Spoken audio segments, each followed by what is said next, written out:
The night was still in the vibrant city of London. A cool breeze drifted through the streets of Earl's Court, a neighborhood known for its thriving gay nightlife. Inside one popular tavern, the Coline pub, patrons laughed and mingled late into the evening, unaware of the predator in their midst.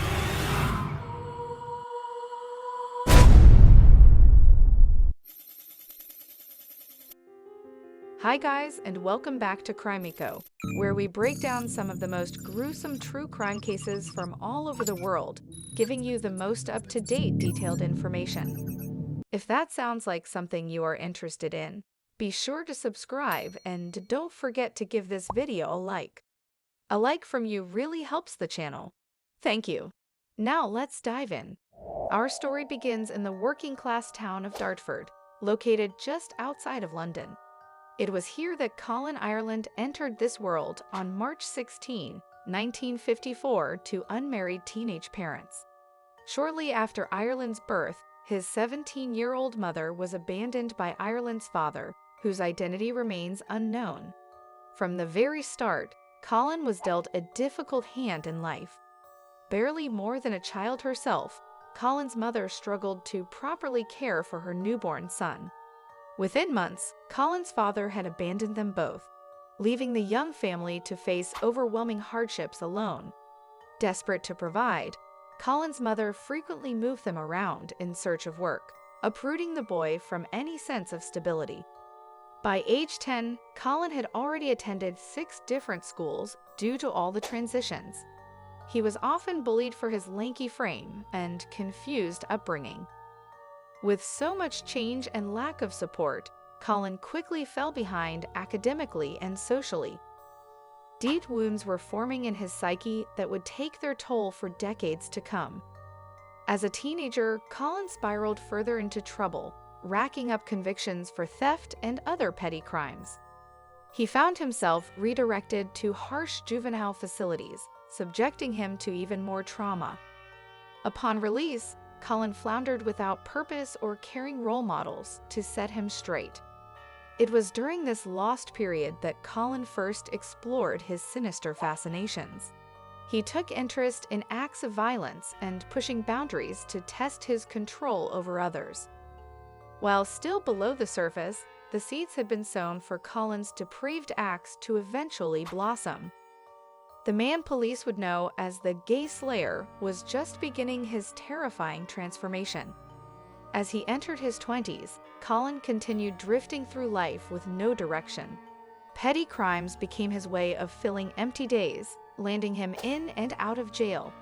Behind bars, his hatred and resentment towards society only grew stronger.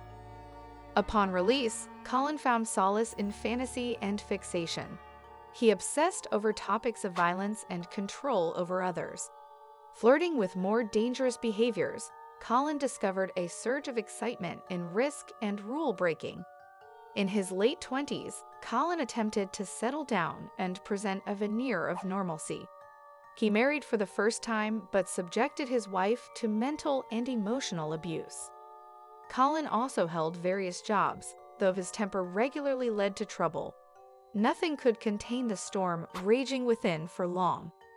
As the years passed, Coline further indulged his disturbing interests.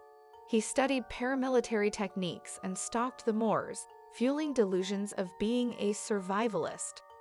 No one sensed the darkness Conrad was cultivating in his warped mind. By the early 1990s, now approaching 40, Coline hit rock bottom. Divorced again and homeless, he depended on benefits to scrape by. Festering with resentment, Conrad came to a depraved realization. He wanted to enter the darkest realm and see how far he could go. It was then that Coline made his ominous New Year's resolution to murder another human being and become the killer he had always dreamed of being. His sinister plans were just beginning to take form, unknown to all around him. Soon, London would be gripped by unthinkable terror due to one man's monstrous desires. It was a brisk winter evening in early 1993 that marked the start of Coline Ireland's unholy quest. He ventured to the London pub that would become central to his depraved acts, the Coline. Under the dim lights, Colin scanned the late-night crowd for suitable prey. He knew from research that within this scene, control and submission were perversions freely explored between consenting men. It was the perfect hunting ground. Before long, on March 8, 1993, Colin's eyes fell upon Peter Walker, a 45-year-old successful theater director openly embracing his tastes. Seeing weakness to exploit, Colin made his move, clumsily spilling drink on the other to initiate contact. He seduced Walker into leaving together under the pretense of a sexual encounter. Once alone together, Colin donned gloves to conceal his identity. At Peter's Battersea apartment, Colin's acts took a sinister turn, binding the vulnerable man as if engaging their twisted pleasures. But Colin's interests laid elsewhere, in total dominance over another. Mercilessly, Colin inflicted savage torture until Peter begged for release, no longer a willing participant in games, but a terrified victim. Coldly, Colin continued the barrage, taking voracious pleasure in the other's suffering until life drained away. Satiated in bloodlust, Colin proceeded to dismantle evidence with practiced care. In a sadistic move, Ireland stuffed a condom into Walker's mouth after discovering his victim had HIV. He then carefully cleaned the crime scene to remove any traces of forensic evidence. After the murder, Ireland brazenly phoned a newspaper editor claiming responsibility. But with no solid proof, police could not issue a warrant for Ireland's arrest. A lethal killer now walked free, ready to claim more lives. In the darkest night hours, Colin lingered, soaking in the depraved acts performed without consequence.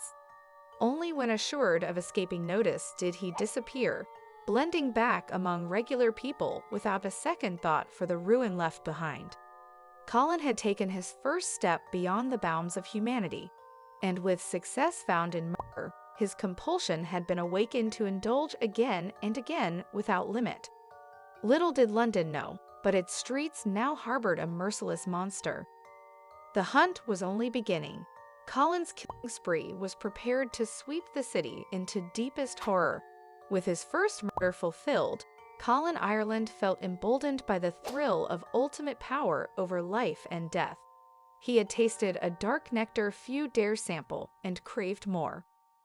Lurking in shadows, Colin watched for headlines announcing his grisly work, seeking recognition as the predator he fancied himself. When weeks passed without exposed ruins, rage grew that he had not sown enough terror. It wasn't long before Colin returned to the pulsing gay bar in May 1993, fixing his sights on fresh prey. This time, his victim was librarian Christopher Dunn, a 37-year-old librarian lured back to his apartment in Wealdstone, North London. Back at the flat, Colin's acts evolved in depravity. He used tools to inflict new torment. Like Peter, Dunn was bound helplessly before Ireland unleashed his savage attack. He tortured and strangled Dunn, demanding his bank card PIN number. After cleaning the scene forensically, Ireland used Dunn's card to steal money to finance his murderous exploits. Still secrecy held, as police failed to connect the crimes. But Colin remained close, contacting authorities to taunt their ineffective manhunt. He was becoming engaged and hungered to elevate his gruesome score. Just 6 days later, on June 4, 1993, Ireland claimed his third victim, 35-year-old Perry Bradley IUI, son of a U.S. congressman. At his Kensington apartment, Bradley too was overpowered, tortured for his PIN, then strangled with a noose by the merciless Ireland. The three killings remained unconnected due to gaps in time and locality. The sinister predator was toying now, lurking in shadows while panic rose in the streets. London was gripped as whispers told of a killer on the loose, targeting innocent men without mercy or reason in the night. Little did they guess the danger was closer than imagined, for the unknown slayer wore the disguise of an average man, unseen in a city gripped by his shadow of impending horrors. More depraved acts were coming that would shock all of Britain. Still evading justice, Colin Ireland's bloodlust intensified, driving him to act with less caution. Barely a week after claiming Perry Bradley as another slain trophy, Colin set his sights on his next victim. On June 7, 1993, Ireland solicited 33-year-old Andrew Collier, an HIV-positive housing warden, at the Coline. At Collier's Dalston apartment, Ireland swiftly bound his victim, then strangled him with a noose. In a depraved move, Ireland also choked Collier's cat to death and placed its body over Collier's corpse. He then set light to Collier's genitals. The depraved display was left as Colin's grisly signature, a taunt to those tasked with stopping his murderous spree. Confident now in dominance, he dared mock the watchful city by brazenly contacting police direct. Still, the elusive menace gave them little to track, sliding back among regular citizens without thought of consequence. The nightmare stalking London's people continued its savage course, its hunger growing by each unpunished kill. It seemed no one could identify the face of true evil, hidden expertly within a normal outward guise. But soon enough, Colin Ireland would close in on his most depraved act yet, pulling back the veil at last on his monstrous soul. With growing confidence as his depraved acts went unchecked, Colin Ireland selected his fifth and final victim. 41-year-old Maltese Emmanuel Spiteri, a chef lured into the monster's trap. Upon returning to the man's flat, Colin wasted no time imposing his vile dominance. Binding Emmanuel as before, he again demanded surrender through torture's grip. But this time, Emmanuel dared defy the inhuman beast's control. Enraged at lost power over another life, Colin dispatched his prey with brutal ferocity, feeding the darkness within. Completed was Colin's blood sacrifice, yet still his black heart yearned to sow wider ruin. So with Emmanuel's ruins, he left one last ominous signature, setting flames to ravage the dwelling in pure malice. At last, the truth could no longer be denied. An unseen terror stalked London under cover of night. Families locked their doors in fear while the depraved killer evaded all attempts to unmask his monstrous nature. But soon, a slip would give chase its chance. For left in haste at one grim scene was evidence linking directly to the inhuman force twisting souls with each unpunished slaughter. The tides were turning at last as understanding dawned on investigators, closing their net around the true face of horror lurking amongst normal people without detection or remorse. The denouement was approaching. As panic reached a fever pitch across London, the detectives intensified their exhaustive manhunt for the depraved killer. Piecing disparate clues together, they realized all the mutilated souls were connected to one sinister force.